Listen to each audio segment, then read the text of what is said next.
retomar nuestra agenda ya en la recta final de este primer día del Congreso de ACM. La siguiente ponencia es en inglés. Si necesitan equipos de traducción simultánea, los pueden reclamar, o recuerden que tienen la oportunidad de descargar la aplicación. Si de pronto me ayudan con el código QR, lo pueden escanear las personas que aún no hayan descargado la aplicación, y ahí pueden tener la traducción simultánea y usar sus propios audífonos. Les agradecemos entonces ubicarse en sus respectivos lugares y damos comienzo al siguiente punto de nuestra agenda.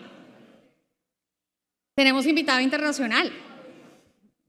El señor Joseph Cavatoni es estratega principal de mercado de World Gold Council. Hoy nos va a hablar sobre el oro al alza, tendencias globales y futuro económico. Tiene una amplia experiencia y un asiduo conocimiento en el sector, y a través de él nos brindará una visión detallada sobre las fuerzas que están impulsando el mercado del oro y las proyecciones que hay para su evolución en el contexto económico global. Recibamos por favor con un fuerte aplauso al señor Cavatoni. Good afternoon, everyone. We are 18 minutes away from the last panel, which is the last thing before the drink session. So we're going to move through this and get going. So I'm going to do something a little different to the debates that we've been having, with a little bit of the political view up here today. And I'm going to talk to you a little bit about who we are very quickly, just do an introduction to the council, talk a little bit about what's been happening in the gold market in terms of pricing. Then also give you some indications of why we think gold, while it might not be the largest sector for mining in Colombia, it's significant and it's strategic, and you should pay close attention to it. And then actually how we are, as an organization, are doing certain industry initiatives with not only our member firms, but also broader agency groups to make gold more relevant and strategic worldwide, and how you can actually benefit from those, not only with the gold market, but also other industries. If we have time, which I don't think we will, I can take a few questions, but maybe we'll do that at the cocktail reception.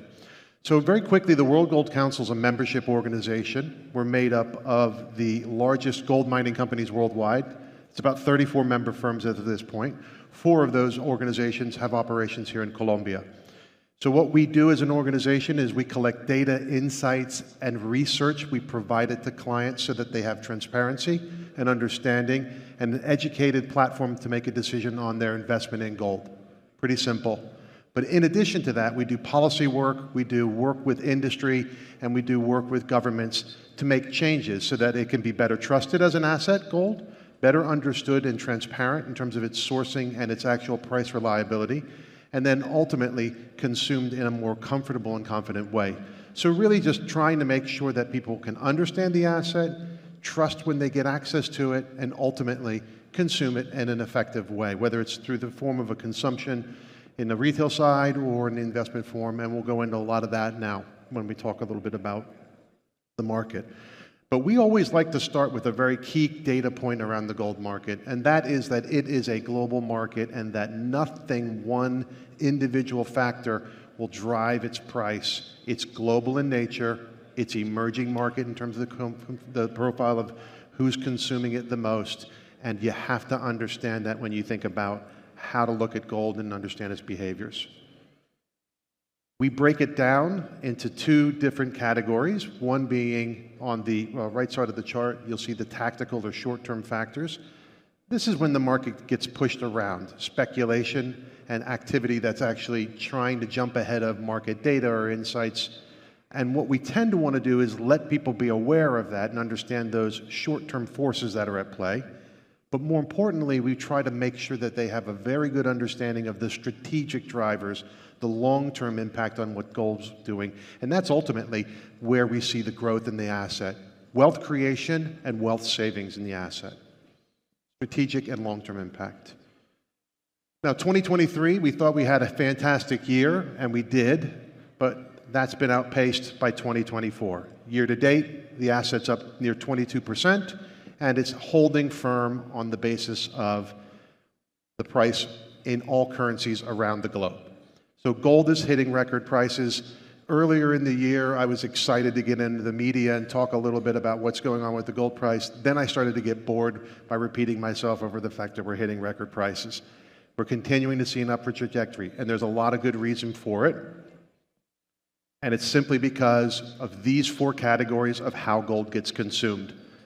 Jewelry, the largest historically, and dropping as of late versus investment, but jewelry, technology, the form of investment, money, and ultimately central banks as well. So these are the four broad-based categories where you'll find all the data and information you need to understand how and why the gold price is going to do what it's going to do. These are the categories of demand for gold. Pretty simple. And what have we been seeing? Lots of really interesting stuff. First, central bank demand has been record-setting for the last 2.5 years. It's a 14-year trend, and we'll unpack that a little bit more, but understand that that's getting a lot of attention. It's actually an emerging market trend. Again, the 14-year trend, but it's actually been a driving force behind the price of gold moving up. Second, OTC demand. That's when we see Asian markets making investment in gold, and that's actually in the physical form. You might know about financial instruments, but in the Asian markets, they tend to buy gold in physical form. Smaller bars, smaller coins denominated in different currencies around the globe. But basically, the OTC market has been driving, and it's been the Eastern investor. Gold ETFs gets a lot of attention, and that's actually been a market which we'll talk a little bit about, but it's been relatively flat to down. And jewelry is actually something that we would have expected to see down. It surprised us a little bit, but ultimately, it's been a market that's been off as well simply because of the higher prices and consumer behavior in that space. To our surprise, a little bit of a jump in technology. That's due to some activity in the AI space, and we'll talk about that as well.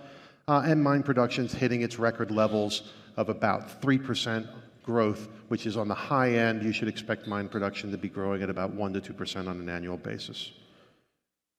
So let's talk a little bit about the central banks.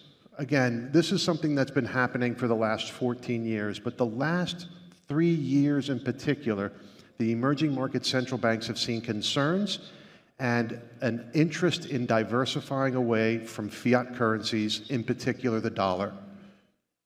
We conduct an annual survey, and that annual survey talks to 70 different central banks around the globe, and their number one reason is their concern about their economic condition, not only at home, but on a global scale. Their reliance on US dollar debt, US dollar as an asset, and actually even the euro. They've indicated to us that they will be moving away from those assets in their reserve portfolios and adding the diversifiers like gold, where they can get liquid, trusted assets that hold their value in inflationary times and also in market risk and uncertainty. This is actually a trend that we expect to continue. I mentioned Eastern investors or the OTC demand. This is the Asian investor who actually is looking at their local financial markets and concerned with it. Let's use China as the best example of that.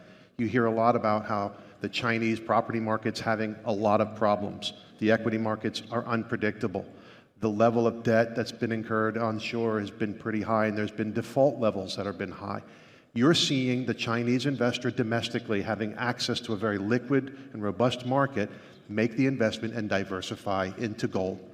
That's happening in China, it's happening in Japan, Southeast Asia, and India. The market there has had significant growth, not only in listed derivatives that give access to gold, but also in the physical sense. This has actually been quite interesting because in the West, what we've seen, and this has been demonstrated mostly through the publicity that we see with ETFs, is that the gold market and the rate environment, which has been high, has been a headwind for gold. A strong dollar, higher rates, the opportunity cost of holding gold by the Western investor has actually been an impediment to the gold price going up. Now, normally people would say, well, we would expect gold to be sold off at that point, but it is those forces that we just talked about, central banks and Eastern investors, that have actually been pushing the price higher. A really unique dynamic that we haven't seen ever in the market. But here's what's happening in the West at this point. Sentiment is changing. We're about a week or two away from getting a clear indication of what's going to be taking place in the rate environment, the Fed's monetary policy in the US. That's going to give the rate environment the likely cut that we've been talking about almost as long as we've been talking about record prices for gold. but it's likely to happen, and it will bring back the Western investor because the opportunity cost or the real rate of holding gold will actually be appealing to them. They'll add the asset as a diversifier. So expect to see this trend continue. It's already started to happen in Europe. We've seen about $3 billion of inflows into European ETFs since May, and we're actually starting to see that trajectory change in the US as well. As expected, when you think about pure consumption, jewelry, when you think about watches, necklaces, earrings, all the things that you might think is, and when you think of jewelry, this is a market that's actually seen quite a significant drop in demand, and it's simply because ultimately higher prices, spending when we feel rich, not really at this time. What we're looking at is more of a shift towards savings as opposed to spending on the consumption side of the table. So jewelry slowing down. We were a little bit surprised by China in the first quarter. It was stronger than we expected. And actually what we're surprised about on the upside as well is that in India, the other largest market for jewelry consumption, they've just changed tariff laws and they've actually reduced taxes on gold. And we're likely to see, going into an auspicious time of the year, an increase in the demand from jewelry in India. So they've given us a little pump, and we like that. As I mentioned, mine production, pretty typical. I think we're hitting record levels, but this record level isn't anything that's out of line with what we've seen historically. And again, this is mainstream mining, which we track and trace all the different information that we can get on it. Again, expect to see it at about a 2 to a 3% annual rate of growth. But here's an area that you need to understand a little bit more of. With higher prices, out comes the old flatware, out comes the old jewelry into the recycling market. So this adds a little bit more to the recycling side of the equation, and we're going to continue to see those numbers increase, particularly in markets out in Asia, where they'll bring and monetize those assets to the market. So we're going to leave you with a framework to think about how you should understand the risks that are ahead of you and how you should pay attention to the media, because these will be the areas where the behavior in the markets will impact the gold price. And the first is the political climate. I think it's actually quite exciting to listen to all the different debates up here around the politics here in Colombia. I thought we had it exciting in the US, but I think it's pretty exciting here as well. But we've got an election on our way, and there's no way it's going to be fun and interesting. It's going to be really, really shocking to see how it plays out. But what it'll result in is ultimately a change in policy and a change in international behavior, and likely a change in the strength or the weakness of the dollar. So you need to keep an eye on the political climate, particularly in the US as we go into the fourth quarter and we go into the November election. It'll be the biggest driving force on the political landscape for what's going to happen with gold. But that doesn't mean it's the only thing. Sanctions are still in play. There's also the issues of civil unrest in certain parts of the world, and can these governments keep people happy and fat and happy in their environment when things are looking pretty awful around the globe. Debt and diversification, this is really just a simple, quick comment around the fact that the US in particular has its highest level of debt. You've heard this from everybody who talks about financial markets, and it's just an unsustainable level of interest on that debt. Neither party, at least that I've seen in the media or at any of the events so far, but we've got a debate coming up mid-month September, neither party are campaigning on how they're going to solve that problem, nor do they have a playbook historically that solved that problem, nor are they playing out a book of anything that tells us how they're going to fix it. So we've got a really, really big problem in the US, and I think the dollar's under immense amounts of pressure, and I think that the gold asset continuing to be added to reserve portfolios is the first signal. The second signal will be the Western investor diversifying. And then the last is just the unknown unknowns. If we get a shock in the inflation numbers that are coming out of the US that puts a pause on the rate cut that we're expecting, that could possibly lead to some factors that'll play out. But we also have the fact that in certain markets we've had conflict that has been unexpected. These are all these things that pop up. They tend to have a short, immediate impact on the gold price, but actually don't have a longer sustained impact on the gold price. It's more of a moment in time. You'll see a 1% move in the gold price with Hamas invading Israel and the Hamas attacks on Israel. What you find, though, is that things come back and they settle down. The real big strategic drivers will be policy, which is under the political climate, And more importantly, how is that debt and diversification, in particular in the US, are they going to deal with it? It's a big problem. So just a very quick comment on this. I can actually make sure that these slides are made available to you. This is a slide that we talk about how most investors in the Western markets should be thinking that the gold price should be going down in an environment where rates are unfavorable to hold gold, holding cash at 5%. Basically, what we're trying to amplify here is just this message of simply saying you can't look at one variable, you can't look at one factor. You've got to look at the global asset and the global factors at play. I won't spend much more time on that. I do want to hit my 20-minute target. And these are the catalysts, like we've said, that are on the horizon to keep an eye on. Lower rates in the US, some issues of political risks, the expected growth in the India demand. Those are all going to be good, positive implications for the overall price of gold. And we could see some downside on the gold market, not expected, but there could be some bigger impact from jewelry. Maybe the Asian investor slows down a little bit, or we see the central bank demand slow down quite a bit. Hard for us to see that as a case, but it's possible. We've had 3 months of China not buying. China's been the largest consumer of gold as a central bank, the PBOC, and ultimately that hasn't had a single impact on the gold price, which is fascinating to us. But we're going to put it out there and warn people, keep an eye on central bank flows because it's been such a big, strong supporter of the gold price and a driver of the price. Our outlook for the year, investment, we expect Western demand to come online. Fabrication, which is the manufacturing of jewelry and so forth, slowing down. Central banks, again, expecting it up. Mine supply, steady Eddie. So I'm going to shift now very quickly. We've got about 2 or 3 minutes left. I want to talk a little bit about the significance of gold and why we think, even though it doesn't make a list in the Western markets for a critical mineral, why we think it's significant and it's important. And a colleague of mine and I talked about this example. We like to talk about it because you think about gold, you should think about it like a river. It's part of nature, and actually, it could be good and it could be bad. Now, it can't be stopped. And what we mean by that is people are going to mine gold. So the way to deal with it is not to ignore it and then deal with it when it's a problem. It's to embrace it and actually nurture it and actually work with it and harness what it can offer you. And what we mean by all of that is reach out and embrace the industry. And I'm talking more specifically about the artisanal mining side of the businesses.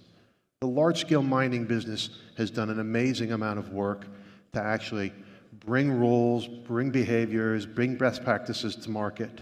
And what we're talking about is the embracing of that small-scale artisanal mining market, which we guess is somewhere between 15 to 30% of the global mining that takes place on an annual basis. But let's talk a little bit about why we think gold's significant and why maybe some of these critical minerals lists are missing out. Number one, financial inclusion. A central bank can actually create wealth and actually secure its wealth by taking gold into its coffers and its reserve portfolio. It actually can become a form of savings, and it can become a form of wealth creation and transfer amongst, all walks of life in a community. There's investment that could actually be towards long-term savings, whether it's in savings plans, but ultimately it forms a component of the monetary system in a country, and it can be used in that way. So it's really critical when it comes to significance and inclusion from a financial perspective. Technology. Lots going on in the space. While a small component, it's not going away, which we would have maybe thought over time it would, replaced by other cheaper, more cost-effective mechanisms for electronics and so forth. The growth of AI, the actual use in medical applications and consumer electronics, all very interesting and sticking around, and we've seen growth over the course of the first half of the year. So it's important, it will grow, but it's still a small component of the bigger picture. And then the last thing I want to highlight is the fact that when it comes to the gold market, both upstream and downstream impact can be pretty significant. You have the job creation that can come from things. You have the mining sector, which has direct ability to create jobs and create opportunity, work with the system, work with an ecosystem, create roads, schools, hospitals, the infrastructure around a mine site is my first thing. Second, you've got downstream, which is effectively looking at market-related activities, jewelry shops, traders in the markets, and other activities that go along with logistics and storage. So these are all really interesting facts that make gold, in our mind, significantly important. And actually, we do a lot of work with our member firms. We've tallied it all up. It's available on our website. We even have a breakdown of Colombia, thousands of jobs from the 4 firms that are actually here that are gold mining alone. So it's really quite an interesting opportunity. And then let me just talk about 2 or 3 things real quick in terms of key industry initiatives, because these are going to be helpful when you think about how do you tackle the challenge of small-scale mining or artisanal mining. And the first is our Gold Bar Integrity Program, which is really the implementation of digital technology, the blockchain technology, to track and trace gold from the source. So we've got a program working with Exedris, which is a company that's working with the London Bullion Market Association as well, and they have the ability to track every piece of gold from a mine site down to the market. And actually, it's being implemented with the bullion banks in London, it's being implemented with our member firms, the logistics companies like Brinks and others. So this is really bringing gold out of the dark corners and putting it onto a blockchain technology so we know where it's coming from, how it's getting where it's getting, and ultimately it's sourcing from start to finish. And it's the entire value chain that's going to benefit from this technology. So that's point number 1, tracking and tracing gold from start to consumption. Second, responsible gold mining principles. Our member firms have all committed to be on the glide path to completion of our responsible gold mining principles this year. And actually, we're on track to complete that. These are in line with SDGs from the UN and ultimately in line with best practices worldwide. We are taking those, and this will be where I finish up here, and we're actually looking to apply that at the artisanal level. So when it comes to our call of action, we've commissioned Dominic Raab, former UK Deputy Prime Minister, to come out with a report that talks about what's going on from a human rights perspective on the artisanal side. That report will get released this fall in November. It'll actually be very clear and keen to get a call to action by government. We're not going to do the work, we're going to call government to action. But also, we've introduced what we refer to as the London Principles. And what these are similar to our gold mining principles applied to mining companies. Simply put, rules that apply for central banks to apply to local artisanal mining, and connecting a central bank as an offtake for artisanal mining. If you have best practices at a local mine, they'll guarantee a purchase of your price. And actually, very exciting news, your central bank here in Colombia has been one of the first of the 4 banks to sign up to that program. So it's basically designing a program where you need gold in your reserve portfolio, there's gold coming from a local mine site, these principles will be applied. So it's an exciting time for gold. There's lots more that we're doing. I'm going to finish up there. It's been great to have the opportunity to speak to everyone. Thanks to the ACM for having me down. And I will move out and let the panel come through, and then we'll get to the drinks. So have a great evening, everyone. Thank you very much.